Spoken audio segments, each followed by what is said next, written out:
Anak laki-laki ini menemukan sebuah lubang. Ketika ia melihatnya, ada seorang perempuan cantik di sebelahnya. Si perempuan memasukkan tangannya ke lubang, menelan ludah, membuat si pria kesal. Ia bangun dan menjadi penasaran. Sejak saat itu, setiap pergerakan si perempuan, semua diperhatikan olehnya. Tapi yang dinanti si pria tidak pernah terjadi. Kesempatan yang sudah ditunggu tiba, tapi si perempuan melangkah terlalu jauh, jadi tidak bisa diintip oleh si pria. Si laki-laki ini bernama Kurosu. Ia adalah seorang yang lajang, setiap hari memakan makanan orang. Tapi ia bertemu dengan si perempuan, yang bernama Miyaichi. Ia tahu Kurosu adalah tetangganya, mengajaknya makan bersama. Dan segera setelah itu, Kurosu mengikuti Miyaichi ke kamar mandi. Ketika sikat gigi Miyaichi juga tampak cantik. Malamnya melihat Miyaichi mau tidur, ia berkata selamat malam melalui lubang itu. Dan suka makan bersama Miyaichi. Mereka berdua mengobrol dan tertawa. Kurosu sangat beruntung. Tapi malam ini, ia melihat rahasia Miyaichi. Melihat Miyaichi membawa pria berjas pulang. Pria itu memeluk Miyaichi. Kurosu tidak tenang. Ia terus memperhatikan. Miyaichi tiba-tiba mendorong pria berjas itu. Setelah beberapa trik, si pria berjas disingkirkan. Kurosu ada perasaan terhadap Miyaichi. Ini pasti bukan jus tomat palsu. Miyaichi pada saat ini menunjukkan senyum yang aneh. Miyaichi ternyata adalah seorang pembunuh. Kali ini Miyaichi keluar, mengundang Kurosu makan dengan lilin. Keesokan harinya ia berkata Kurosu dapat mencuci dengan mesin cuci miliknya. Kurosu sedikit gila. Bagaimana jika Miyaichi yang pembunuh adalah ilusi dirinya saja? Tapi malam ini ia melihat lagi, seorang pria yang dibawa pulang Miyaichi. Orang ini memegang Miyaichi. Tapi Miyaichi tampak tidak ada tenaga. Si pria bertato itu dipermainkan. Dengan cepat terbanting ke lantai. Setelah itu, pria bertato itu juga digorok lehernya. Kurosu yang mengintip mengerti.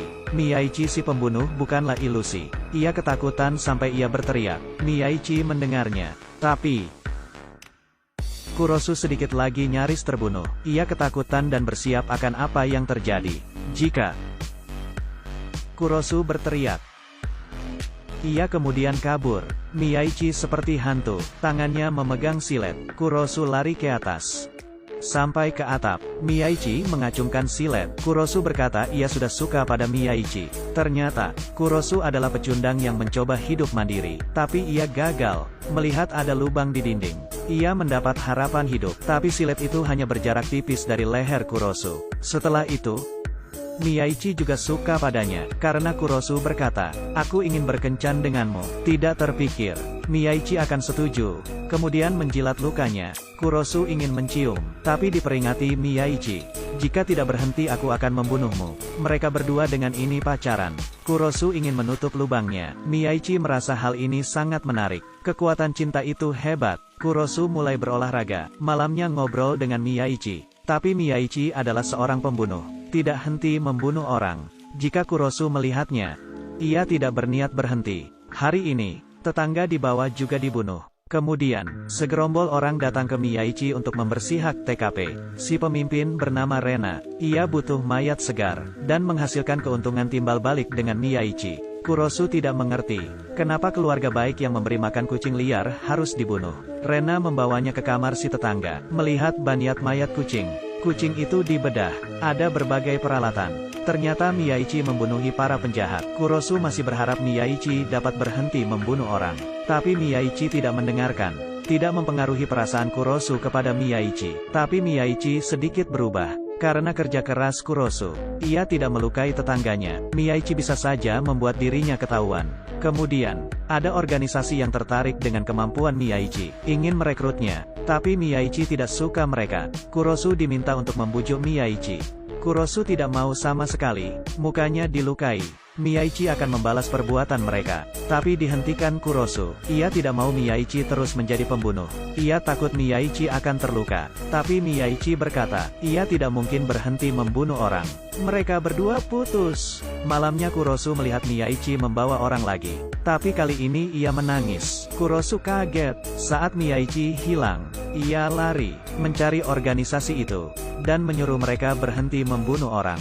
Organisasi itu malas mengurus Kurosu. Ia mulai memegang silet di tangan, tapi ia menahannya.